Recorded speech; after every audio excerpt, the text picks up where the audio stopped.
बहुत सारे लोग यूके जाने का ख्वाब देखते हैं। यूके जाना इतना भी आसान नहीं है। अगर आप कोशिश करेंगे आप जरूर जा सकते हैं, लेकिन शर्त है कि आपकी तालीम 10-12 होनी चाहिए। उसके साथ साथ आपके पास पैसा भी कम से कम 25-30 लाख रुपया होना चाहिए।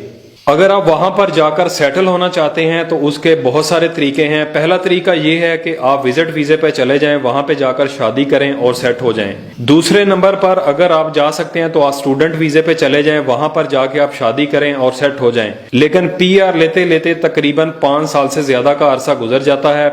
आप बेशक विजिट वीजा पे हों, आप बेशक स्टूडेंट वीजा पे हों या आप वर्क वीजा पे हों।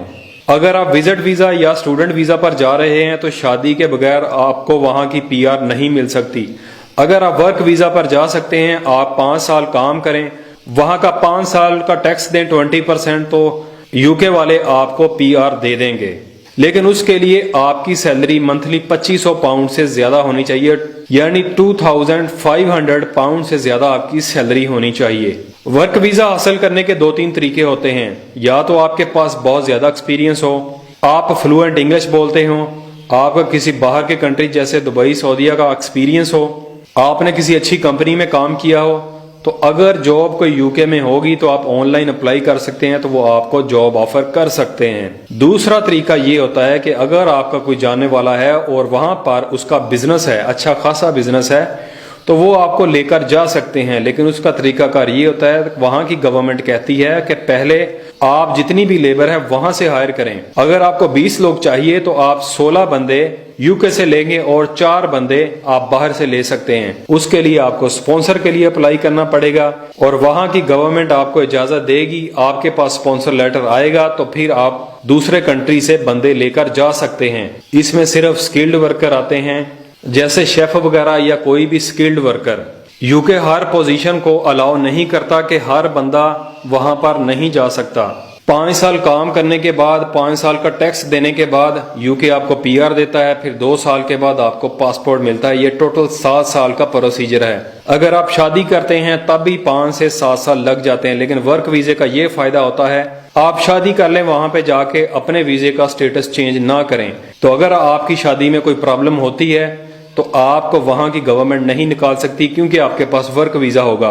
लेकिन अगर आप स्टूडेंट वीजे पे हैं या विजिट वीजा पे हैं और आपने शादी कर ली है और आपकी वहां पर शादी नहीं बनी, आपकी प्रॉब्लम हो गई है, आपकी वाइफ के साथ, हस्बैंड के साथ लड़ाई हो गई है, तो आपको वो मुल्क छोड़ना पड़ेगा।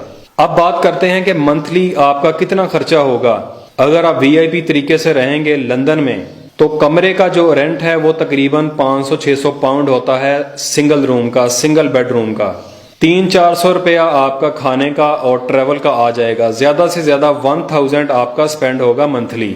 स्टूडेंट को थोड़ी सी जॉब करने की थोड़े से घंटे अलाउ होते हैं, लेकिन विजिट वाले को बिल्कुल अलाउ नहीं होते। और वर्क वाला जो बंदा होता है, वर्क वीजे वाला, वो जितने मर्जी घंटे काम कर सकता है, उसको कोई रोक टोक नहीं होती।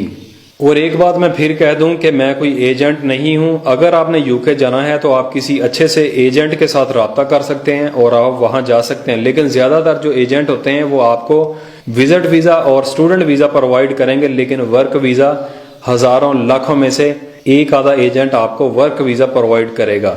इसमें एक और शर्त होती है कि अगर आपको वर्क वीजा का स्पॉन्सर वहां से मिल भी जाता है तो शर्त यह है कि आपको उसी स्पॉन्सरशिप के अंडर काम करना होगा। अगर आपके पास स्पॉन्सर किसी और का होगा और अगर आप काम कहीं और जगह करेंगे तो आप 40% टैक्स नहीं दे सकते, तो आपको पीआर नहीं मिलेगा। ये जहन में रखें कि जहां से भी आपको स्पॉन्सर मिले उससे कंफर्म कर लें कि वो जॉब भी देंगे या नहीं। ज्यादातर लोग स्पॉन्सर दे देते हैं, 2 नंबरी कर लेते हैं, लेकिन जॉब नहीं देते। और जॉब आपकी 2500 पाउंड से ज्यादा वाली होनी चाहिए। मजीद मालूमात के लिए किसी एजेंट के साथ राब्ता कर लें या यूके एम्बेसी की वेबसाइट विजिट करें।